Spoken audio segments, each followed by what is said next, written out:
Thank you, Trish, for being here. And I'm just going to let you take over right now. We appreciate it. I love it. And thank you, Darla. I was delighted when Andrea connected me with Darla and we started talking about opportunities for me to connect with Momentum Leadership. And this was the first opportunity that we discussed. And so I'm delighted it's here.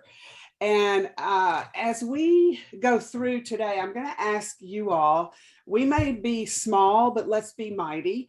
I think we have 8 participants today. So high engagement, I hope. And what I'd like to do is, as we talk together today, and learn and share, that you use your chat button and you use your reaction button, and let's make the most of being here together. So make this an hour of really impact and power for us. And as we look at the focus leader, we are coming out of 2.5 years that are really, really different experiences for all of us. We've all had different experiences, and we know people that have had tragedy.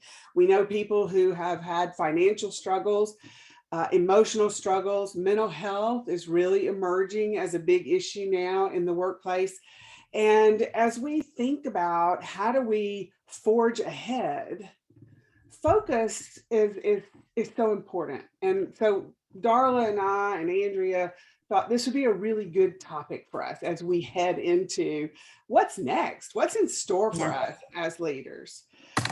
So I wanted to start just because I believe leadership is grounded in relationships. And so I wanted to introduce myself to you all today. And hopefully this won't be the last time that we get to talk together. And I think everybody has a story. And so when we talk about leadership in general, I think it starts with that relationship building. So I wanted to introduce a little bit about me. This is my sweetheart. He is a high school English teacher. This is Andy.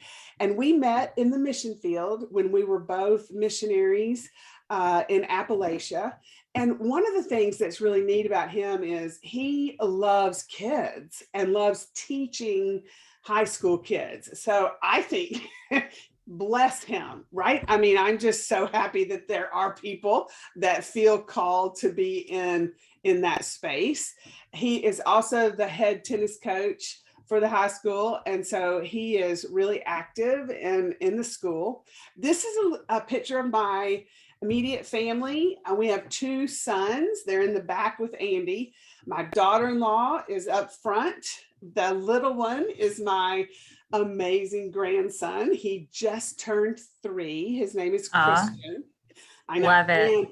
And then you'll see here too, my mother, who is 84. She's about to turn 85, and she's a little spitfire. So one of the things about her is she lives by herself still. She still drives, which I'm not sure if that's good or bad. So, we worry about that. And one of the things too that I think, as we talk about my mother, she goes to really 2 places. Her best friend is 103 years old, Mary Helen, and she lives across the hall in the apartment across the hall from my mother. Mary Helen lives independently in this just a normal apartment complex, and where they like to go is the bank and CVS. So if you think about it, like, why do you go to the bank, Mother? And it's such a generational thing, because she believes that she is to connect with a human being, and they go to the bank weekly. And I'm like, what do you think might have changed? But these are her 2 big outings. Yeah, let's go to the bank. And then she'll tell me that Mary Helen and her are going to the grocery store, which is a little buy right grocery store. So they don't even shop frugal. They shop at one of those little boutique grocery stores, which of course the prices are crazy high, but that's where they go. And so it's fun listening to her. She's in 5 different bridge clubs. And so I'm just right now celebrating the season where she is still independent and doing those kind of things, whether she goes to the bank or not, right? And I have more stories to tell you because I think we learn from our own personal experiences about leadership. So you'll see, though, that my family is multicultural. My youngest, who has the LSU sweatshirt on, I adopted him when he was 4 hours old, and his birth mother handed him to me in the hospital. So, an incredible story. And he has cerebral palsy, and he has been a miracle. So, you will hear about him and all the leadership lessons I have learned through him and how he has navigated life. And then my oldest is a Navy veteran who now teaches high school in special education, and is one of the football coaches at the high school he teaches at. And then my daughter-in-law is Mexican. And so we have Puerto Rican, Caucasian, Mexican, and a veteran and a disabled person. And we have all the generations. So I think, me being in HR, in terms of profession, my little immediate family is a microcosm of the world at large, right? So as we learn leadership, I think it's so important for us to notice those things around us. This is Andy's family. Again, he's got a big family. And here's what you need to know about this group. This crew was just at my house for Memorial Day. So all these people stayed at my house. No, not a hotel, at my house. So yes, you can imagine what I felt like on Tuesday morning. Yes. And I love them. Yes, I love them, but it was crazy. I come from, when I graduated from divinity school, I went into the mission field and stayed in the mission field for about 16 years. That's where I began my professional journey. This is my father, who started an organization called Mountaintop Ministries. I was able to work with my father, run Mountaintop Ministries, where we worked with denominations all across the country to bring people in to volunteer to help the impoverished in Appalachia. An incredible experience. We had all kinds of amazing opportunities to really impact people's lives. And that's where I got the passion for this whole idea of leadership and what is it really about? And where I began to understand that when we define leadership, it is really all about relationships. From the ministry, I got called into state government, and I was able to work for 2 different governors for 14 years in state government. One was a Democratic governor, the other was a Republican governor. So again, diverse experiences, which I felt like teed me up to then join my business partner, who was the commissioner of HR for the state of Oklahoma. She and I then joined together and started Holliday Kenning. And we have had our practice now going into our 4th year. And it's just been amazing, the people that we have gotten to work with across the country, all the different organizations.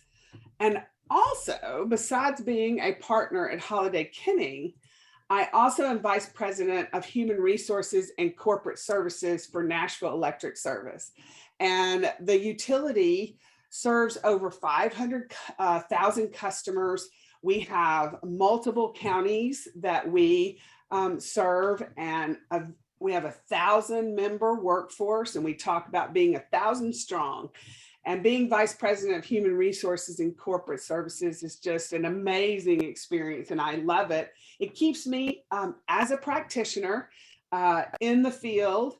And so when I'm talking about leadership, it's really nice because I'm living it as well. So I today want to bring you information that is practical, applicable, and we can really, what I'm hoping you'll feel when we leave our time is, wow, that was valuable. And you have some tips to take with you to actually apply in the workplace.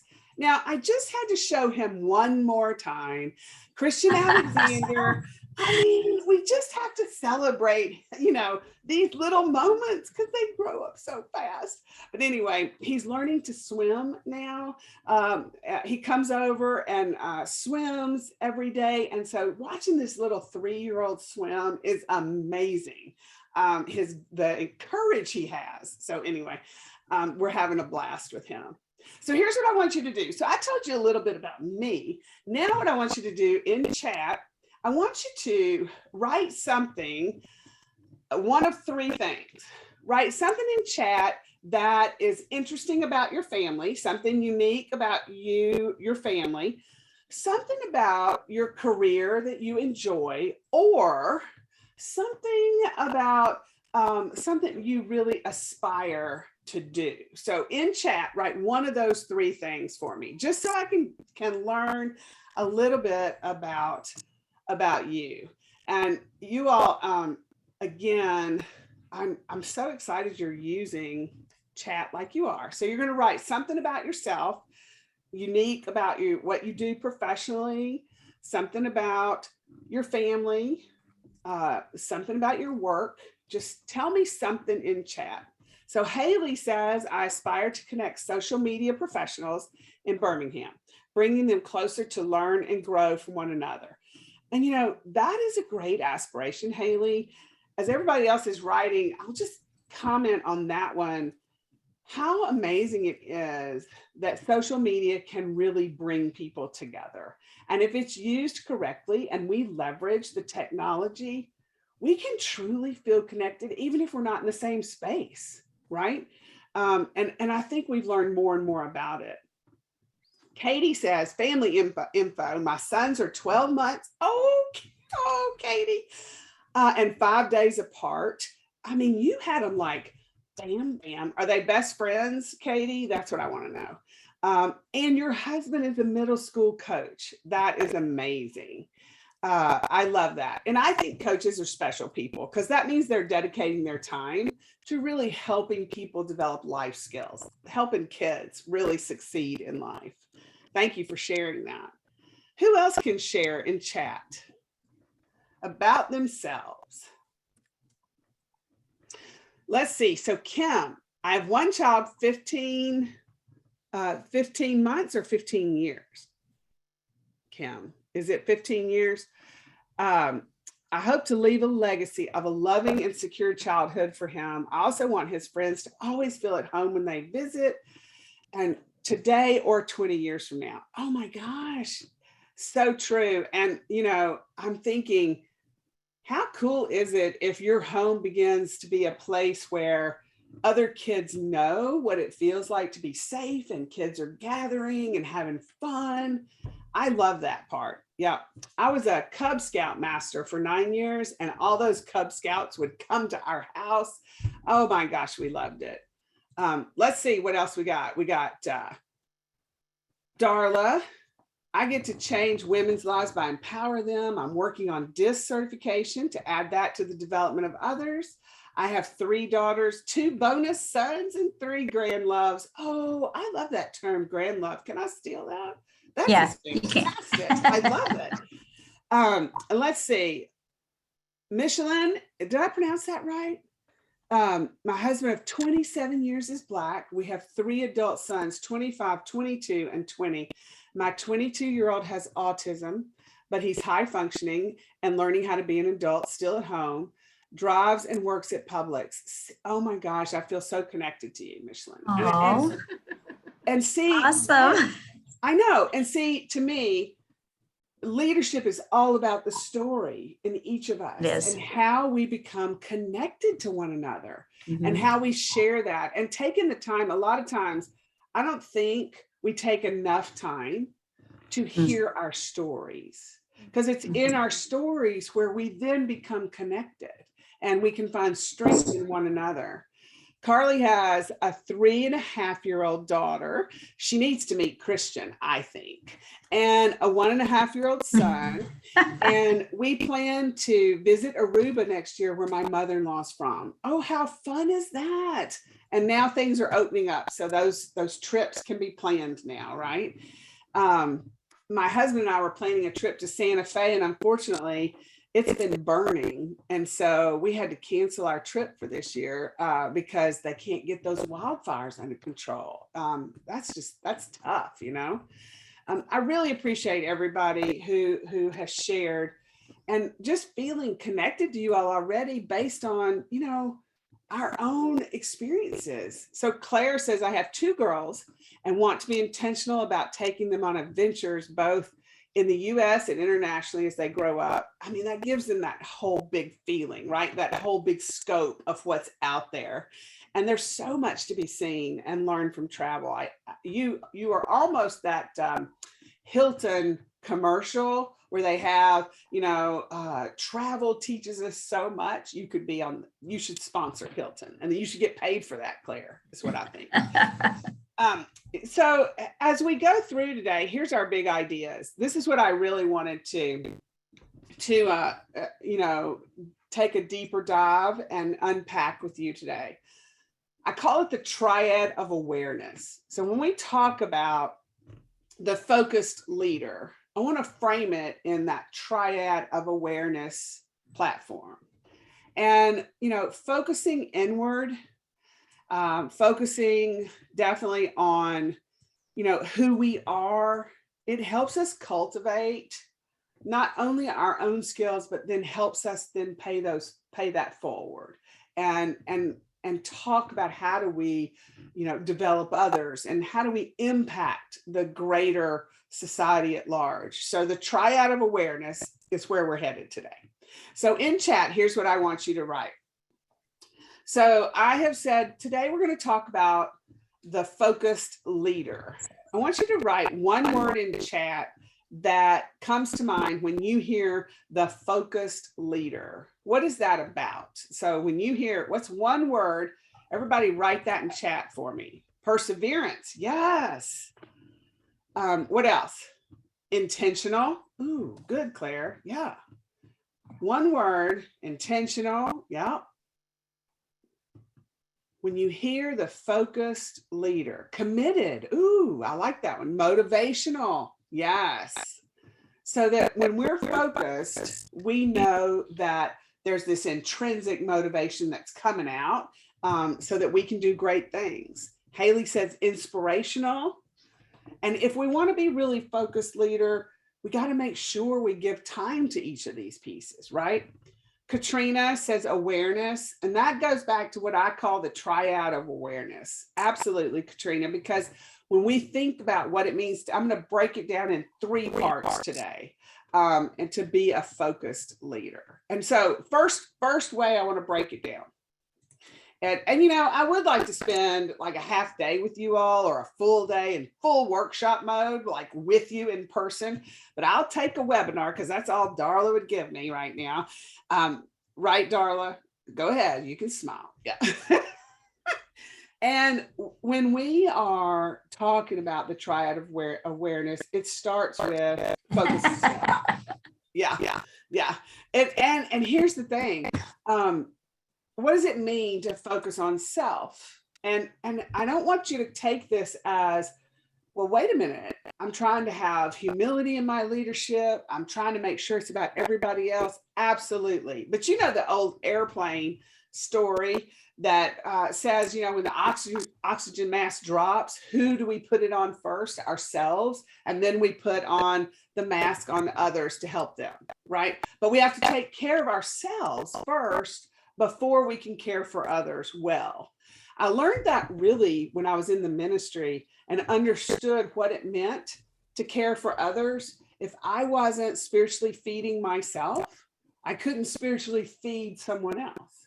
If I wasn't making sure that I was physically healthy, it was hard for me to lead others. So it's this idea of we got to start with self and really understanding what that means. Now, the current state of the workforce, Gallup and Career Builder have both published research around this. But, we've got right now some struggles with workforce engagement because of what's happened the past 2.5 years, the confusion, you've heard the great resignation, all these things are happening around us. And part of the research says, first of all, we don't have very many people engaged in work. And right now, this is important for employers, for us as leaders to step back, to pause, and take a hard look at what do we need to do to draw people back in. at work? What do we need to do to reconnect with people? And I've done a lot of talks lately around, rather than great resignation, what about great reimagination? Because this is the window of opportunity for us to begin to think differently and to really respond to what the research is telling us. People are burned out. They need another way to be brought in. And we as employers, we've got to care about that. Focus on self. When we think about it, I started recognizing, first of all, if we can reconnect with our people, if we can reconnect with, as an employer, to our workforce, then it's going to benefit the company as a whole. So no matter what industry we're in, I think it's really important to note that if we are focused as a leader on understanding that we've got to stop, pause, reflect, and do some things differently to get employees reconnected, then it's going to benefit us in the long run. The other part, and I call this sometimes the forgotten population, because we've got executives at the top of the organization, we have employees, and we have this, what I call the middle section, middle management. And they are the heart and soul of any organization, because think about where they sit. So they're sitting in the middle of the organization. Executives send messaging down, send priorities down, send to-do lists down, if you will.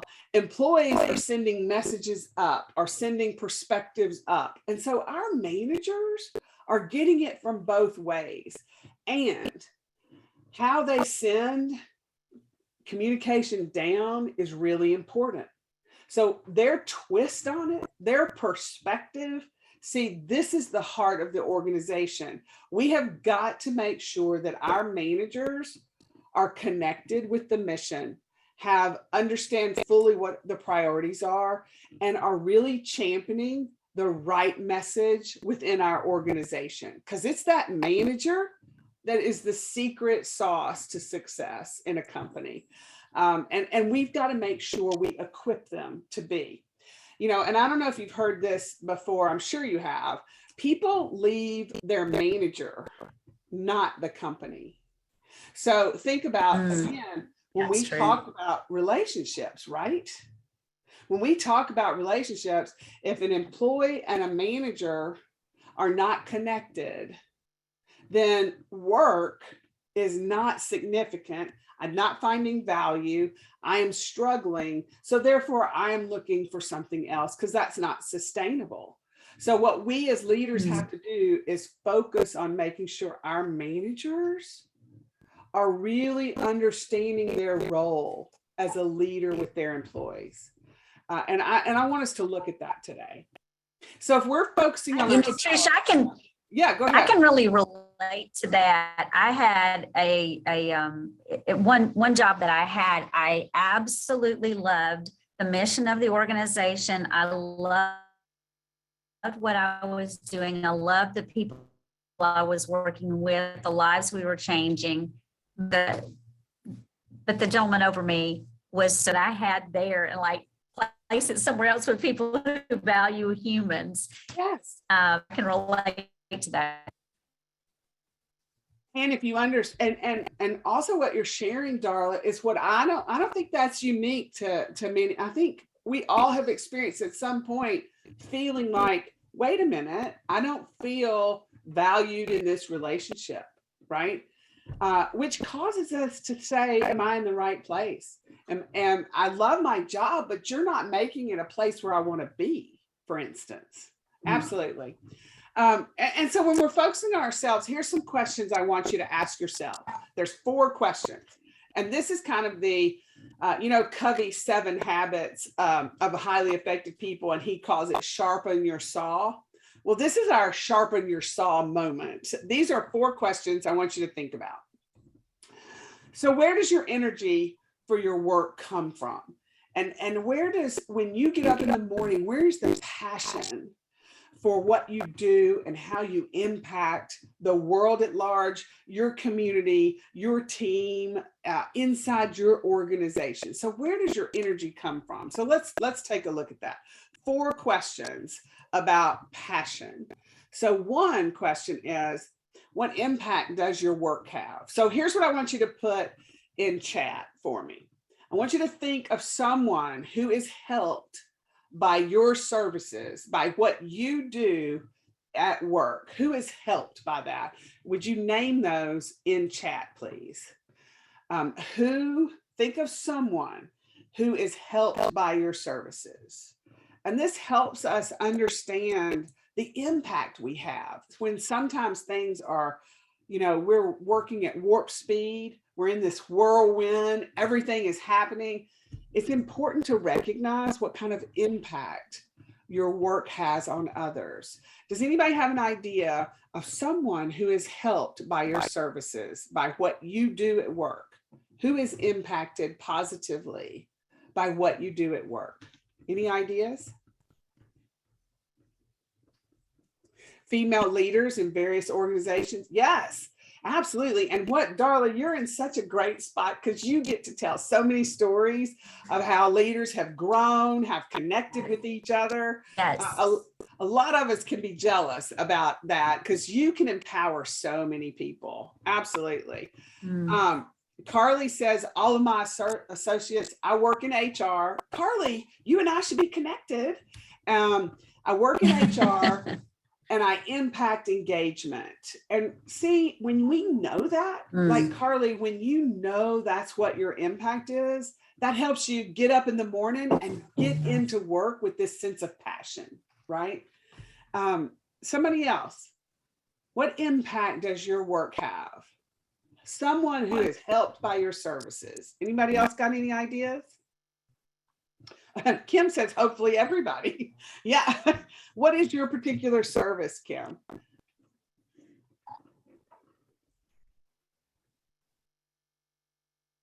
I'm an internal auditor. And so, Kim, absolutely, when you are doing your job, I do some work with the state of Georgia's comptroller department, and I work with internal auditors. And what I really try to help them see is because of what they do, it's called continuous improvement. And you're helping people think differently about how they do things, why they do things. It's so powerful. So congratulations, Kim.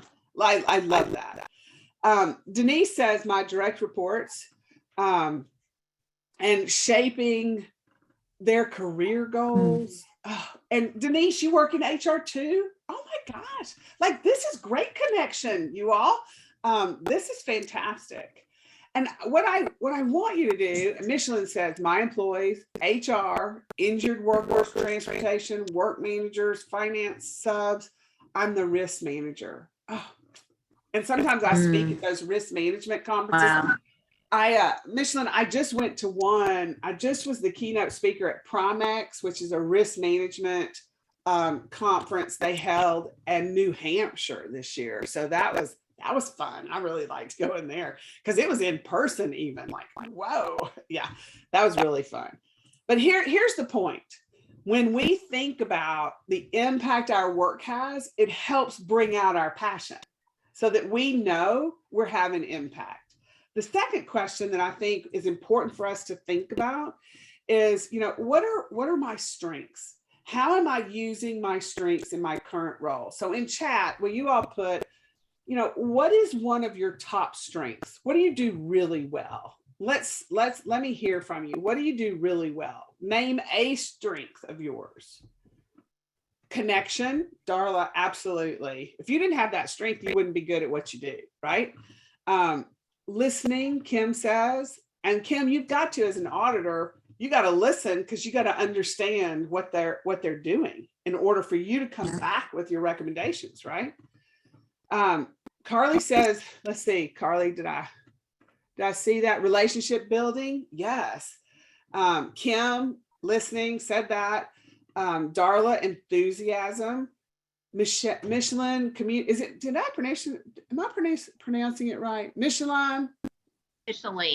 Micheline. See, I'm glad you corrected me.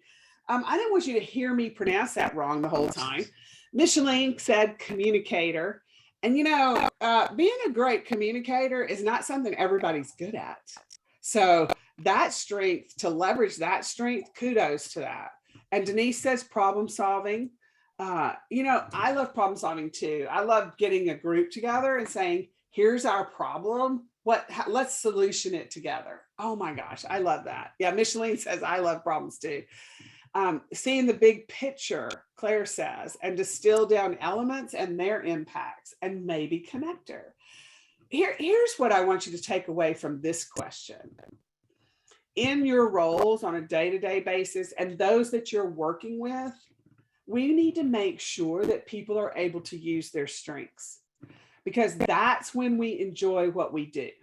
When people are in roles that they are not able to do what they're good at, it doesn't last long. It's not sustainable.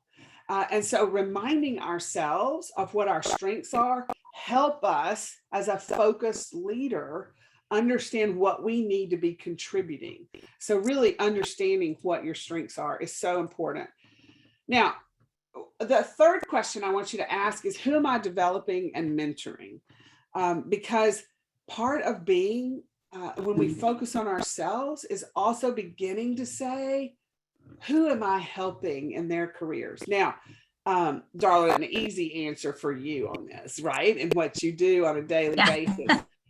I mean, absolutely. And I think about this story I heard about sending the elevator back down. Because all of us, if you were to sit and think, you have had somebody that has championed you. You have had somebody that has mentored you, right? So and it's like they took us up with them. We were able to get where we are in our careers because somebody believed in us. And so if we're going to be a focused leader, we got to send the elevator back down and help people come up.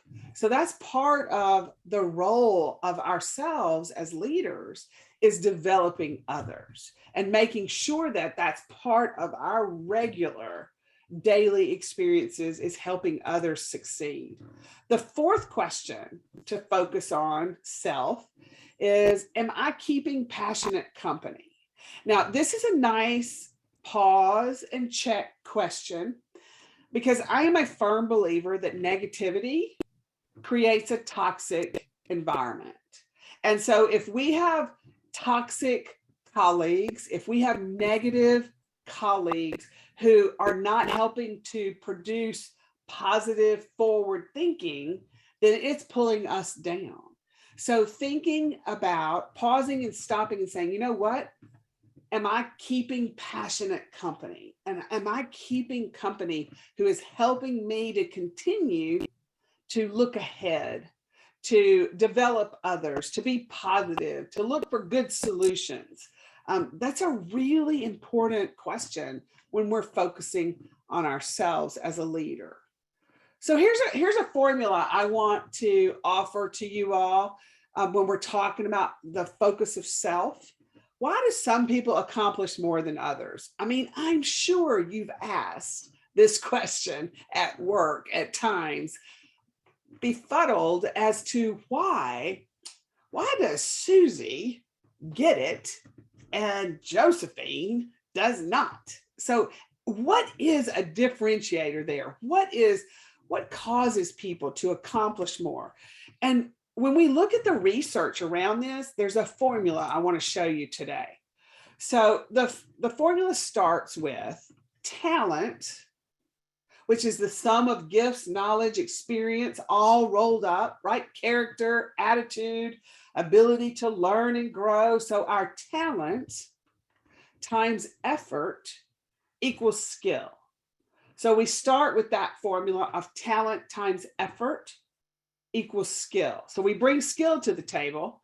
And then the second part of that formula is skill now times effort equals achievement. So achievement is when you take those skills and you apply them or you use them. So skill times effort is achievement. Now, When we look at the whole formula, what is the one thing that's in both pieces of the formula? Effort. Effort's in both equations. So at the end of the day, why do some people achieve and accomplish more? Because they have the effort. They're putting in the effort. Effort is the differentiator. So begin to look at that as a leader. If you're looking at your team, if you're thinking about, why is part of the team getting it and the other team is not, check their effort to learn something new, their effort to navigate change. You know how some people don't like change. And so sometimes they don't put very much effort into learning the change, right? So the common factor there is effort. So let's break down, focus on others. So if leadership is about self, then we also know that leadership is about others, and it's grounded in those relationships. So a quick story on just this idea of leadership is about relationships. I was doing this very thing at home a couple of months ago, and I was talking to a group of executives. I was leading them through a workshop. Now, it was a full-blown virtual workshop. We had a couple of hours together, and all of a sudden, in the middle of that workshop, my screen goes black. Then I notice there's no sound, there's no TV effort, anything downstairs, like everything goes black. And I'm like calling my husband going, oh my gosh, what do I do? I'm in the middle of this session with folks and I am now completely disconnected. He's about 6 minutes away at the high school. And he's like, well, honey, I don't know, just use your phone. So of course, I'm like pulling up my little cell phone, gonna finish this workshop in cell phone mode. Well, in the meantime, he comes home at lunch and does some initial research. And we find out that the next door neighbors' lawn service, those individuals have cut our wires. Like while they were doing the lawn service next door, they just split all of our cables outside, just cut them in half. So Andy goes next door to our neighbor who we've had, drinks with, conversations with. We live in a cul-de-sac. And so we're close with that, or we thought we were close, because he goes to the door and asks, he says, hey, Joe, I just need you to know your lawn people cut our internet cable service. Like we have no Wi-Fi, we have nothing. My wife's business is run out of our house, and she now is, can't do this. AT&T can't get to us until a couple of days. So Joe says, that's all he says. Like he takes no responsibility. He says, I hate that. Could she come over here? We'll let her use our guest bedroom. Nothing, like nothing. Now, what did that do to our relationship? So here's what Andy did a couple of days later, because the relationship was more important than pride. He walked back over to the neighbor's house, because this is kind of the guy that my husband is. And he said to Joe, hey, I just want you to know my feelings were hurt because I felt like you didn't even care that my wife's business was disrupted. And we've been trying to figure out what was happening. I just wanted you to know how I was feeling. Joe then was like, oh my gosh, man, I'm so sorry. So it was that extra effort of not just letting the relationship be tense from here on out, like how could they act like that, but taking that extra effort to actually reconcile. So to actually go forward and say, here's how I'm feeling. So when we're talking about focusing on others, we also need to make sure we understand everybody has a story, and how are we learning each other's story, and how are we communicating that with others? Part of it is when we focus on others, we start with, and I love the word attention comes from the Latin attendere, meaning to reach toward.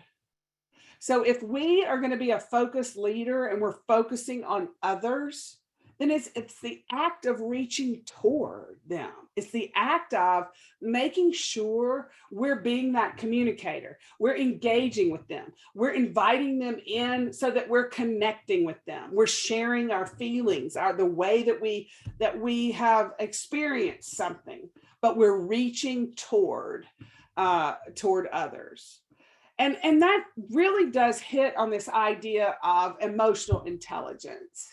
And there's 3 parts of emotional intelligence. And, you hear people call it EQ. We have our IQ and our EQ. And so there's 3 major investments with emotional intelligence. There's intellectual investment, there's a behavioral investment, and there's an emotional investment. Now, if we're looking to see if someone at work is intellectually invested in what we're doing, what behaviors might we see? Somebody write that in chat. Anybody got an idea, or just shout it out, but put it in chat or let me know what behavior, if someone is intellectually invested, what behaviors might we see them do? What behaviors might we notice? Yeah, they might be taking classes, they're going to training, they're developing themselves, right? So they're saying, I want to better myself. Their growth is definitely, if somebody is intellectually invested, they have a growth mindset, like Carol Schweck says, that growth mindset versus a fixed mindset. If somebody has a growth mindset, they're saying, I want to continually improve. I want to show up today a better version of myself than I was yesterday. So there's this attitude of continuous growth. Carly, you're right on. Thinking about the big picture. When you've got people who are intellectually invested, they're looking at the strategic piece, not just the day-to-day task, right? They're thinking bigger. So let me ask you the same kind of question.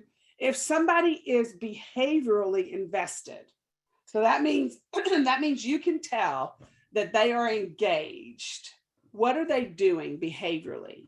If they're engaged behaviorally, what do we see? If there's a behavioral investment, what are people doing? Write that in chat for me.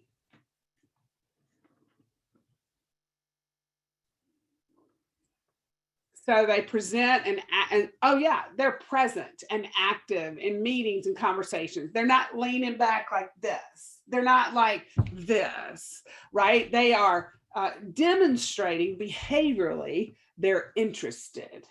So we call that leaning in, right? You can tell when people are behaviorally invested. Now, why this conversation is so important, Darla, you're right on. Constant communication, being able to share thoughts and perspectives. It's not just one way, but it's two-way communication. That's how you know people are behaviorally invested in what's happening. So think about it this way too. If we're talking about emotional intelligence and we're wanting to focus on others, we need to pay attention to the behaviors we're seeing, to what we're noticing, because if somebody is demonstrating a lack of engagement behavior, if we're emotionally intelligent, we become aware of that and do something about it. We don't let it persist. So if somebody is emotionally invested, what behavior might you see? If somebody is emotionally invested, what behavior might we see? Any thoughts?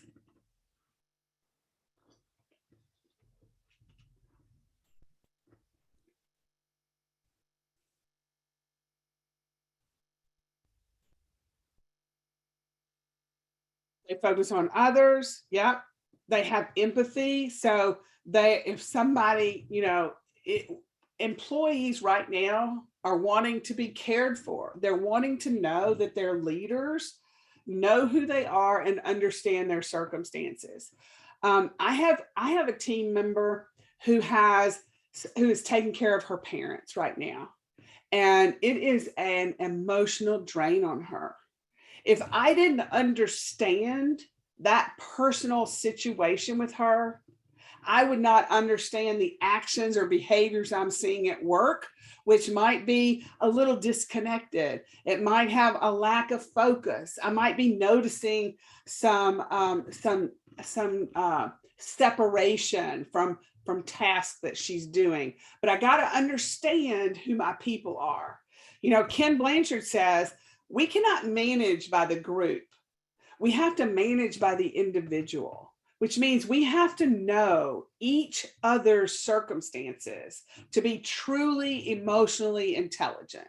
We have to pick up on the cues that people are sending us. So I want to tell you this story. This is Garland when he was about 3 years old, and he has right hemiparesis. So his spasticity is on the right side of his body. He calls his left hand his genius hand, his right hand his helper hand. And so every year, you know, we go to Walmart or wherever to get gloves and winter coats and hats to get all stocked up and ready to go. But this was a really sad time I started noticing with Garland, is he was never happy on this trip. And he would sometimes just cry and act out in the store when his older brother was trying on gloves. And so at some point, I knew that I needed to figure out what was going on. And so I asked Garland, I said, Garland, why are you so sad? And he told me they don't make gloves for kids with cerebral palsy. And so he went to therapy that next week. And this is why he's such an amazing leader today. And I'll tell you a little bit about him. But he went to therapy next week, and he went to Easter Seals, is where his therapy was.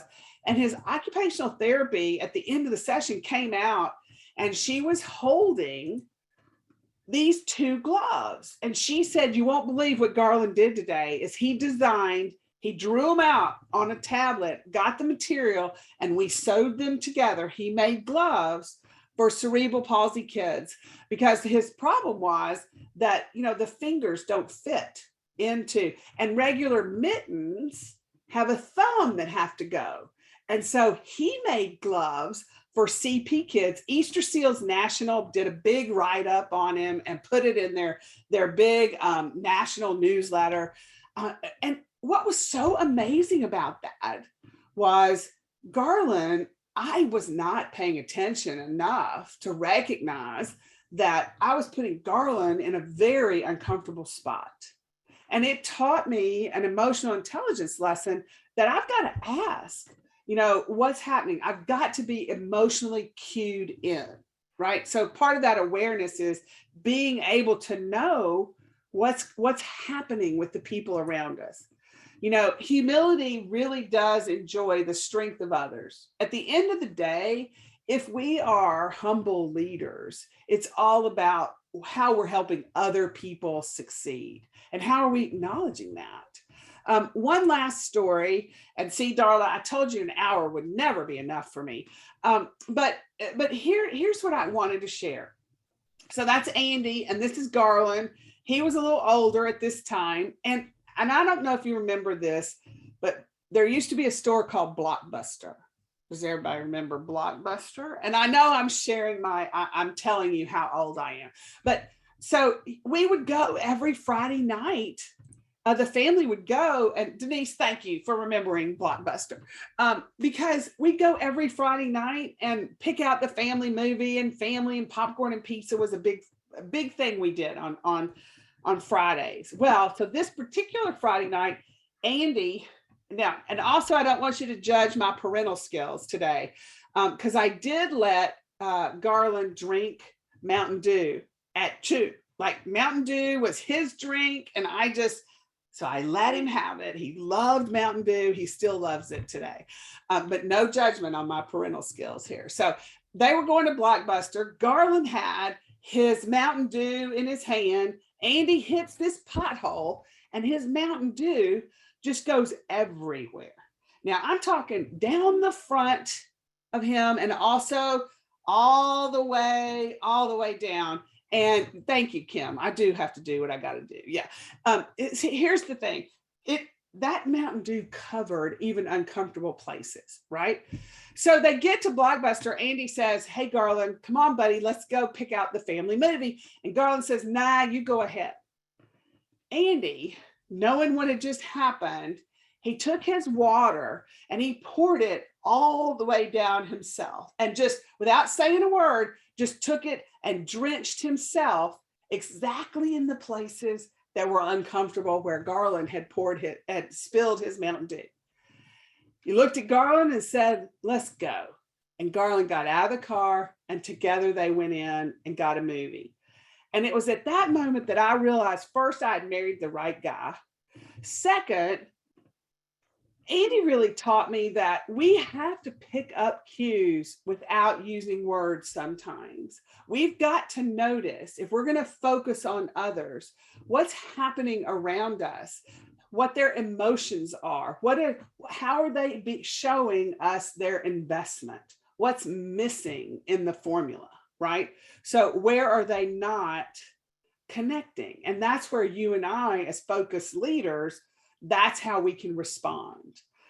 It's really important when we're thinking about, making sure we are completely in tune, the triad of awareness. Now, if you all would like, I would like to send this presentation to Darla, because I'd like her to distribute it to you all, because I have some neat tools in here, signs of low EQ that you could use, like at work when you're seeing these behaviors. It certainly will help you know how to respond. There's also, I put in here, signs of high IQ. And so when we're wanting to have high EQ, not IQ, EQ, then these are the behaviors that we want to demonstrate to others, that we are focused and emotionally clued in. We're emotionally aware. So I'd like, if you all would be interested, I'd like to send you this material.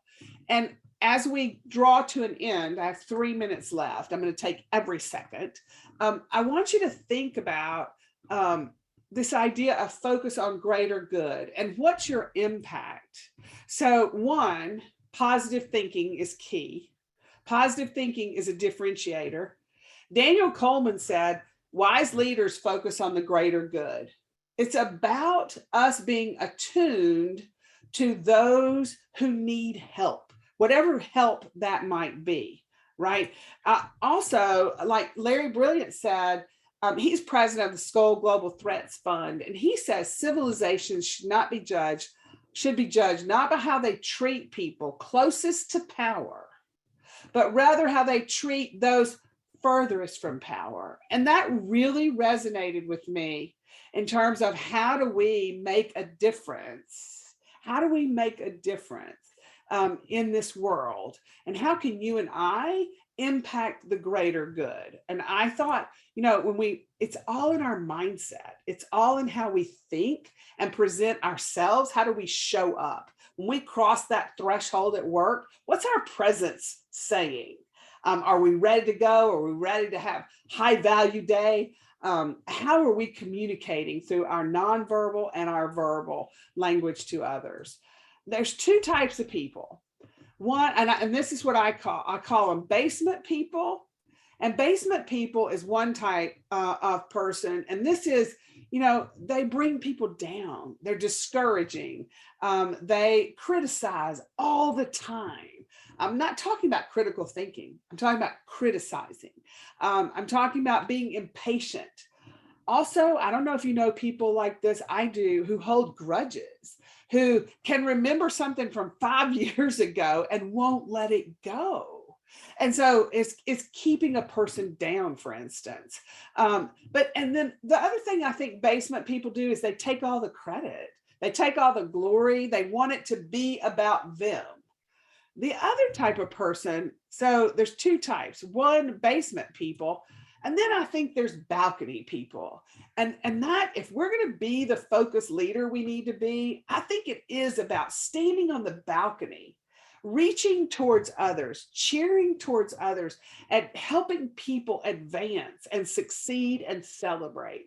And that is really how we can impact that greater good. So I will now conclude. I'll send you this presentation, Darla, for you to share with those who are on this call. This is a neat little EQ free online test to take. So take that, check your EQ, and know that put a plan in place and make it really, make the triad of awareness complete. And thank you for letting me, here's some further reading if you're interested. And I just appreciate being here. So thank you so much, Darla, and all of you for participating. Oh, Darla, you're muted. Okay, there we go. Thank you, Trish, so very much for today. I learned so much. I took a ton of notes. One thing, another book I'd like to throw out there, it's called Grit. And it is talking about exactly what you were talking about. It was a study that came out of West Point from them realizing, I mean, before you even get into West Point, you're the cream of the crop to even get accepted into West Point. And yet through their initial first, I think it's their first 6 weeks, how many they lose, they can't handle it. So it's not because they're not smart, they're not accomplished, but it was effort, nasty, that resilience. And that is one thing that they found, that it doesn't matter how I mean, yes, you do need to have the intelligence to a certain degree, and you have to understand what you're doing in your field. But if you don't have that tenacity that says, okay, I can keep pushing through, but also as a leader to say, I'm going to let you push through. And if you make mistake, we're going to fix that. We're going to fix it and get you right back up on the bench. So to me, that goes back to what you were saying about the behavioral, not just the intellectual, but also how you have the awareness and the heart for the humans that you're around, that they're valuable and they're going to make mistakes if they're working hard. That's right. And thank you so very much today, Trish. And so y'all, please do reach out to me and I will get that information to you. I'll send it right now, Darla. Thank you. This is being recorded. So for everyone who has signed up and didn't get to make it with us today, we will get that out to you. So thank you everyone for being here. And y'all have a wonderful day.